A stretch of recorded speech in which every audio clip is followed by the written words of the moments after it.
بسم الله الرحمن الرحيم. الحمد لله رب العالمين، الصلاة والسلام على أشرف الأنبياء والمرسلين، نبينا وحبيبنا وشفيعنا محمد وعلى آله وصحبه أجمعين، وبعد. إخوة الإيمان في كل مكان، السلام عليكم ورحمة الله تعالى وبركاته. دررت أمة خينيا، أمة بلا، أمة مسلم توتا نانو أوروميا خيس جراتو في akkasumas ummata bal'aa hawaasa Itoophiyaa muslimaas ta'e hundumaanuu baga rabbiin ayyaana Iidal Fixrii kan bara 1447 akka lakkoofsa hijraatti akkasumas akka lakkoofsa biyya teenyaatti 2018 baga rabbiin nagayaan gammachuun jaalalaan ittiin nu gahe isiniin jechuu barbaanna. Egaa nuti akka majlisa mana marii bakka bu'oota muslimtoota Oromiyaatti iiddi tun iida gammachuu, iida jaalalaa, iida keessatti rakkataa gargaarree keessatti waliif rahmata goonee haala gaariidhaan akka dabarsinu iida gammachuu akka nuuf taatu hawwaa ergaan nuti ummata keenyaaf dabarsuu barbaannu. Ummanni keenya bal'aan sadarkaa Oromiyaattis tahee magaalotattis tahee akka biyya teenyaatti baatii Ramadaanaa kana keessa waan baay'ee waan gurguddaa hedduu dalagaa turre. Baatiin tun baatii araaramaa, baatii shayxaanni keessa hidhamu, baatii muslimtoonni bakka hundaa rabbii isaanii sodaatanii hujii khayrii dalagan. Kanaaf hawaasni keenya bal'aan sadarkaan jiru sadarkaa masjidattis, gandattis, magaalotattis, godinattis hanga caasaa mootummaa gahud dabalatee hujii khayrii gurguddaa dalagaa turuun keenya ni yaadata. Baatii tana keessa tokkoffaa muslimni bakka jiru masjidatti deemee fuula rabbii isaa dhaabbatee leylii salaataa turuun, taraawii salaataa turuun, tahajjuda salaataa turuun, quraana rabbii qara'aa turuun, rabbii isaa zakkaraa turuun, ija imimmaaniitiin rabbii isaa kadhataa, badii isaa, dilii isaa, hamtuu isaa yaa rabbi naa dhiisi jedhee rabbii isatti booyaa buluun beekamaadha jechuudha.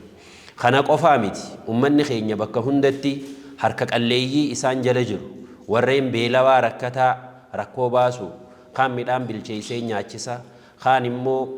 wantoota soomanaaf isaanii oolu daakuu ta'us ruuza ta'us zayita ta'us waan barbaachisu hunda bitee ummata keenya kharaabsaa jiru agarra jechuudha.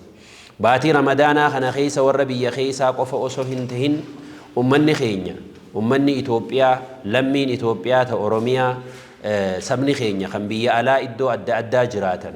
kan jiddugala bahaa jiraatanis tahee kan Awurooppaa fi Eeshiyaa jiraatu hundi haala isaan itti ummata isaanii biyya keessaa deeman bakka hoolii dalagan sanirraa yaadatanii ummata isaaniitiif gargaarsa kannan waan isaan ittiin soomanan kannan agarra jechuudha. Kana qofaa miti haala itti ijoollee abbaa hin qabne yatiimaa fi rakkataa hundaaf iidatanaaf uffata bitan agarra jechuudha. Kuni hujii bareedaa, hujii rabbiinis jaalatu, hujii namoomaati jechuudha. Asumaan carraa kanaan warreen harka qalleeyyii gargaartan, abbootii qabeenyaa, caasaa mootummaa, hoggantoota mana marii dhimma Islaama Oromiyaatii fi hunduma keessanuu warreen harka qalleeyyii cinaa dhaabbattan dargaggootaas ta'ee hundinuu warreen beelahaa beela baaftan waan rasuulli keenya itti nu ajajuuf sallallahu alaihi wasallam namni soomana nama fursiisee rakkataa rakkoo baase galanni isaa sawaabni isaa ajriin isaa guddaadha waan ja'ameef hujii gaggaarii kanarra warra hirmaattan hunda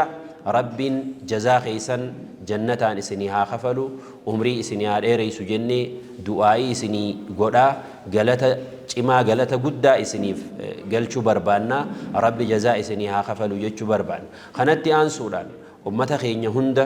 wanni nuti dhaamuu barbaannu beeltii yeroo hin gaafattu, ji'a hin gaafattu, rakkataan soomana qofa keessa hin rakkatu, beelawaan ji'a Ramadaanaa qofa keessa hin rakkatu. Kanaaf miskiina gargaaruun, harka qalleeyyii gargaaruun, beelawaa nyaachisuun, isa dhibame wal'aanuun, ka uffata daaree uffata bituufiin kan ji'a Ramadaanaa qofaan daanga'uu miti jechuudha. Kanaaf obboleeyyan keenya warri sagalee teenya hundi dhageessan ergaan nuti isinii dabarsinu akkuma ji'a kabajaa ji'a jaalalaa kana keessa rakkataa gargaaraa harka qalleeyyii cinaa dhaabbataa rahmata walii godhaa turtan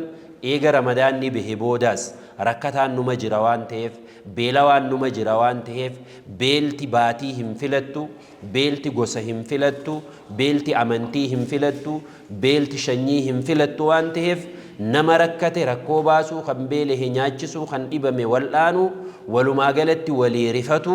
akka itti fuftan asumaaniin ergaa isinii dabarsuu barbaada. Dabalataan biyyi teenya biyya guddoodha. Sooma dabarsine kana keessatti akkaataan itti ummanni keenya wal gargaaraa ture, akkaataan itti soomana wal biratti furaa ture, wal fursiisaa ture hedduu nama gammachiisa. Gammachuu tana warreen nu wajjiin qooddatan ummata muslimtootaa qofa odoo hin tahin ummantoota amantaa biraa hordofanillee haala isaan rakkataas nu wajji gargaaranii, soomana furiinsaas nu wajjiin furanii, nu ziyaaranii waan qabaniin hadiyyaa yookaan kannaa walii kannanii wal dubbisan gammachuu fi jaalala kabaja isaan amantaa tanaa qaban ummata bal'aa kanaaf qaban isaaniifillee asumaan galata guddaa galatoomaa jechuu barbaada. Hawaasni keenya hundi hawaasa muslimaatiif ergaan nuti dabarsinu nagaha biyya keenyaa eeguu keessatti, misooma biyya teenyaa guddisuu keessatti hawaasa sabaa sablammootaa fi amantoota hundaa wajjiin tokko taanee wal jaalannee wal kabajnee tokkummaadhaan duudhaa yookaan kabajaa durirraa as dhufe san daran cimsinee daran walit dhalooynee tokkummaa keenya cimsinee biyya teenya akka guddifnu ergaa dabarsaa. Dhumarratti baatiin